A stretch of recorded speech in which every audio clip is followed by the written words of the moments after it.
Hey guys, welcome back అమ్మా kitchen. ముందుగా నా ఛానల్ని సబ్స్క్రైబ్ చేయకపోయిన వాళ్ళు ప్లీజ్ సబ్స్క్రైబ్ చేయండి. నాకు ఇంతగా సపోర్ట్ చేసినందుకు చాలా థ్యాంక్ యూ. ఫస్ట్ అయితే ఇవాళ నేను సగ్గుబియ్యం వడియాలు ఎలా చేసుకోవాలో చూపిస్తాను. ఈ వడియాలు వచ్చేసరికి మనకి 2 డేస్లో రెడీ అయిపోద్ది. చాలా బాగుంటుంది, టేస్టీగా ఉంటుంది. రైస్తో అయితే పర్ఫెక్ట్ కాంబినేషన్ అని చెప్తాను. ఫస్ట్ అయితే 1 గ్లాస్ సగ్గుబియ్యం తీసేసుకోవాలి. వడియాల కోసం సగ్గుబియ్యం కావాలి అంటే షాప్లో మనకి ఇస్తారు, అదే తీసుకోండి. నెక్స్ట్ సేమ్ గ్లాస్తోనే 6.5 గ్లాస్ వాటర్ వేసుకోవాలి. మనము 6.5 తీసుకుంటే మనకి ఎక్కువ థిక్గా ఉండదు, ఎక్కువ పల్చగా ఉండదు. నెక్స్ట్ దీంట్లో సాల్ట్ కొంచెం వేసుకోవాలి. టేస్ట్ కన్నా కొంచెం తక్కువ వేసుకోవాలి. ఎందుకనేది నేను చెప్తాను. నెక్స్ట్ చిల్లీ పేస్ట్ చేసుకున్నాను, అది 2 స్పూన్ వేసుకున్నాను. కొంచెం ఎక్కువ తిన్న వాళ్ళు 2.5 వేసుకోండి. దానికంటే ఎక్కువ వేసుకోకూడదు, ఎందుకంటే 1 గ్లాస్ తీసుకున్నాం కాబట్టి.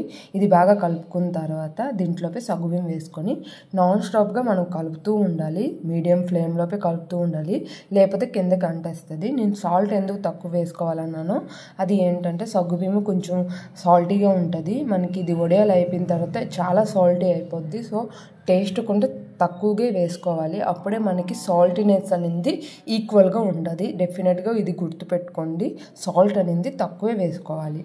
ఇలా మనం బాగా కలుపుకున్న తర్వాత కిందకి అంటకుండా చూసుకోండి. ఇలా బాగా కలిపేసుకున్న తర్వాత మనము స్టవ్ ఆఫ్ చేసుకొని నువ్వులు 1/2 టీ గ్లాస్ వేసుకోవాలి. ఎక్కువ వేసుకుంటే నువ్వులుగా ఉంటుంది, మనకి సగ్గుబియ్యం ఫ్లేవర్ అనేది తగ్గిపోద్ది. సో స్టవ్ ఆఫ్ చేసుకొని నువ్వులు 1/2 టీ గ్లాసే వేసుకోవాలి. వేసేసుకొని అలా బాగా కలిపేసుకోవాలి. ఇది బాగా కలుపుకున్న తర్వాత దీంట్లోపు 1 స్పూన్ జీలకర్ర వేసుకోవాలి. జీలకర్ర వేసుకుంటే టేస్ట్ అయితే చాలా బాగుంటుంది, ఫ్లేవర్ కూడా బాగుంటుంది.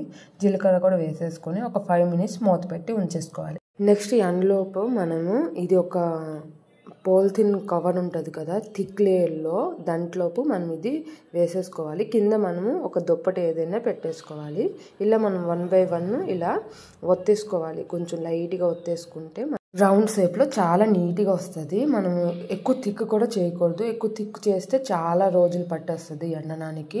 మనకి 2 డేస్లో ఇదైతే రెడీ అయిపోద్ది. చాలా ఈజీ. ఎండలు ఎక్కువ ఉంటే సమ్మర్లో చేస్తే ఇంకా బేగ ఎండిపోతుంది, ఒకే రోజులో ఎండిపోతుంది.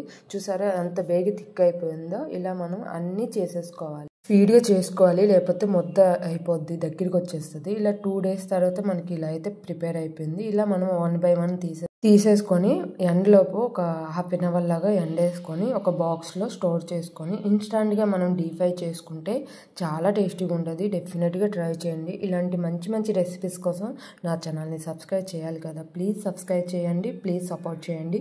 మీ ఫ్రెండ్స్ అండ్ ఫ్యామిలీ మెంబర్తో తప్పకుండా షేర్ చేసుకోండి. ఈ వీడియో మీకు ఎలా అనిపించిందో కామెంట్ చేసేయండి. Thank you for watching video. Please subscribe. Thank you.